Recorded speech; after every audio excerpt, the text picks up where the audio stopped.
We're going to move on with a community builder that I think a lot of people know here. I think community builder is a smaller hat than what Egita has. But our next talk is from community building to investing, and I'm happy to announce you with this new role that I hope you will tell more about. So let's welcome on stage Egita Polanska, General Partner at Outlast Fund.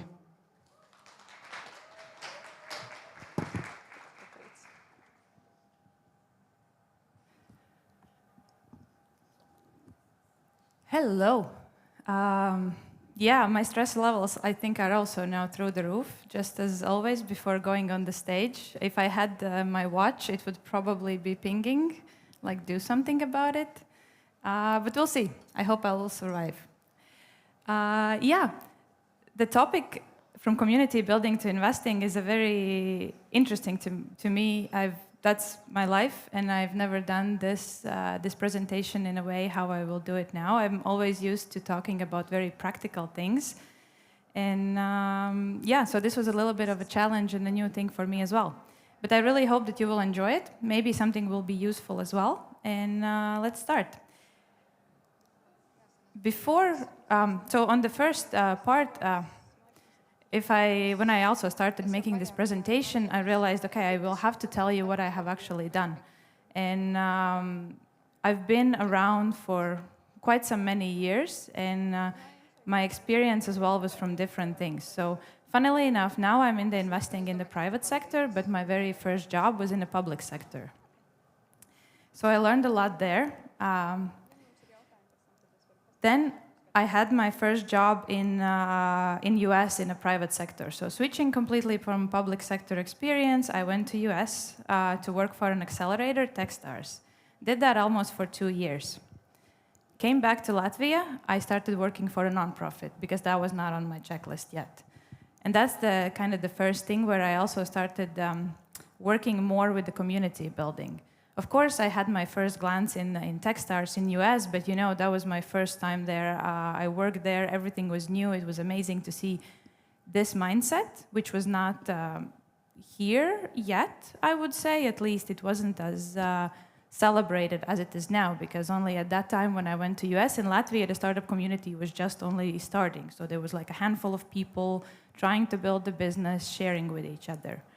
When I came back, I joined TechChill, maybe some of you know, and TechHub, organizations that were in community for also starting at that time. I joined them in 2014-15, so also not at the very beginning, but still in a relatively smaller scale than it is now. So I still remember those people, those events, and it's quite funny sometimes to meet them now and see all those stories and all the things that we have done then and how things have grown since the beginning. After that, I decided, okay, I'm done with nonprofit, community building. I want to join and do something a little bit more, for profit. This is my kind of also joining into the new initiative. Not exactly at that time, but at expansion, I joined Startup Wise Guys Accelerator when they were expanding to Latvia.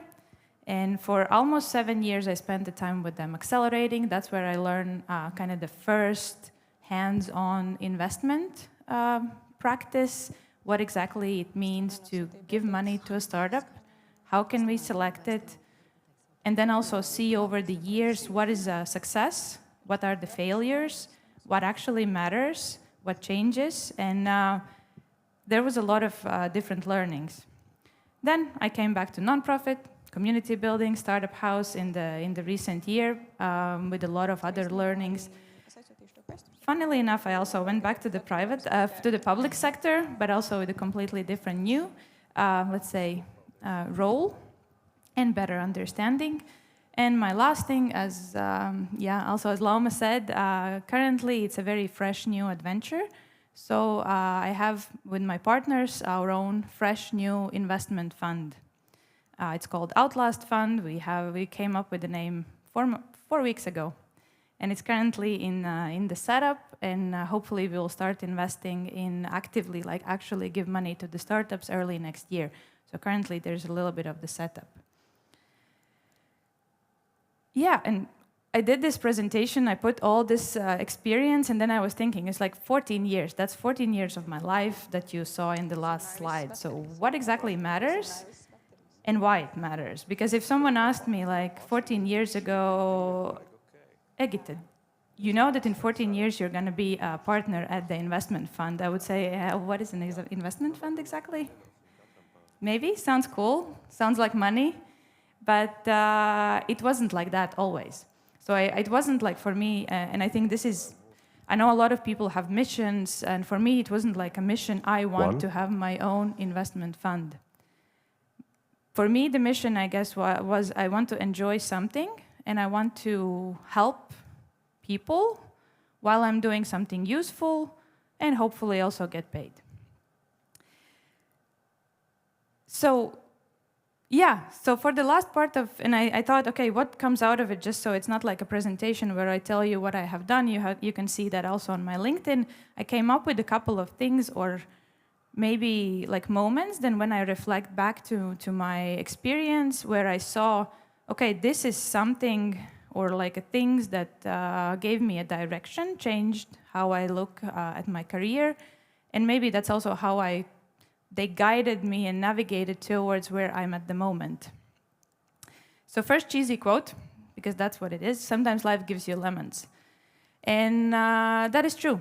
There have been several, let's say, smaller lemons, bigger lemons in my life that actually made me think creatively. And this is what it comes. Like, for example, you saw the first experience was at the public sector. And I guess that's not something that I graduated from the business school. From that business school, everyone goes to the investment banking, audits, all the industries, and definitely not public sector. And for me, I graduated in the economic crisis in year 2009, which means that at that time, no one really wanted me even as an unpaid intern. Just I didn't have anything. So I had to become a little bit creative, and I went and I found something completely, I looked at the roles that maybe was not the first thing where I would look. And today I'm super thankful that I actually did that. So I think one of the lemons that also was given to the whole world was, for example, COVID pandemic. But, and then at that time I was working at Startup Wise Guys, and we were having like it's an accelerator, we work with the startups, we invest money in them, they go through the program, and they were very on spot, like we held everything in person, and that was one of the value propositions. But when COVID hit, we kind of had to change everything because you couldn't do that anymore. But the thing happened that together with the team, and we changed our ways, we had to become creative. And during that time and after COVID, we figured out a way how to actually change the program, how to give value to the companies, and that gave the company a really big boost, and it grew, I think, even 5 times than it was before COVID. So, and there have been also like smaller, I call them lemons, or something like when, I'm sorry, well, shit hits the fan. I don't know if I can say that word, but on the stage, but you don't have to be afraid of those moments. For me, those were the ways how actually that guided me towards some direction where I ended up being, and it was good for me, even I didn't know it before. The third one, well, the second learning is, for me, never say no to an adventure. For me, it was saying yes to every opportunity, even if it doesn't directly, let's say, apply to my role. For example, after public sector, when I told you I went to US, it was just an offer to participate in the scholarship, and maybe you get it, and then you work in the US. It was scary. Like, I had to go alone. I had no one there. I had a 20-minute job interview before that, and then I went alone to the furthest corner of US, to Seattle, where I didn't have anyone. I landed, but then luckily enough, there were people who waited for me, who helped me. There were also like, I didn't know my colleagues. Again, maybe I was lucky enough to have really great colleagues, really great experience, but first you have to say yes to something. Also, during all my for example, my time with Startup Wise Guys, I have been in different countries. I've learned about I went to Western Balkans. I spent there almost 6 months. I worked in Italy. It's just because I could have also said no, but I said yes, even though it felt scary. Maybe I didn't know something at that time, but that helped me to open the doors to something completely new and fresh. Take time off and don't be afraid of changes. I think here I will not go into details too much because I think you saw the previous presentation, what Elena was saying, and that's something I learned. You have to take time off. Because if you want to work for the community, you want to invest, you have to make decisions, you have to be clear-minded. And if you're going towards the burnout, it doesn't help you. It doesn't help you personally, it doesn't help your career. I also learned that also the hard time. Let's say sometimes I should have taken the time off before. And also about the changes, so it kind of goes together with the adventures. You have to say yes to something because you never know where you will end up. And the biggest learning that hopefully now I can take into my next journey as an investor is sometimes wisdom actually comes only with age, or the right word maybe would be experience. Sometimes you have to go through life and figure things out that you don't like or you don't know, and you learn how to do it. If I currently, like 14 years ago, someone would tell me, like, here, have an investment fund, I wouldn't know what to do. Only going through those life experiences and changes, different communities, I learned what people are doing, how people are doing things, what the business is like, what are the failures, and I'm not even there yet. Like I consider that I'm not that smart yet. So there's a lot of learnings coming into my life, but I think this is something that you also have to kind of acknowledge, that this takes time and experience, and you shouldn't be afraid.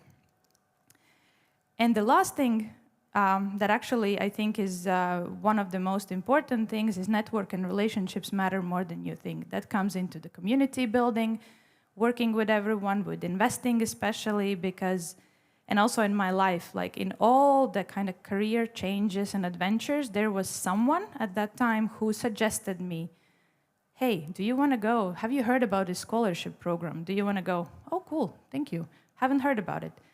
There was also a person who said, hey, there is this accelerator, they're looking for this person to join the team. Do you want to think about it? I was like, okay, I didn't know. They connected me. And also in the community, in going to different countries, is you have to consciously make those connections. Of course, sometimes it sounds transactional, but at the end of the day, don't be only transactional, but the network and relationships matter the most. Because you cannot, if you're building a company, you're working for a company, or just in private life, you cannot do that alone. So that was kind of my very big learning, that you have to create this relationship and network around you, because they will help you, guide you. And sometimes even if you're going towards the burnout, they might be the ones that help you to get out of it. And yes, so my time is also long gone, so sorry about that. And this is my last... I know I went a bit too general, but this is the beginning of my new adventure, Outlast Fund. We're investing in young companies. Hopefully all that experience that I have will also be helpful to guide them towards, and network as well, to guide them towards their success and be part of it. I'm happy to talk to anyone who wants to know more about this, and hopefully in 5 years, I can tell you also about this journey and see what kind of lemons and adventures I have found on the way. Thank you so much.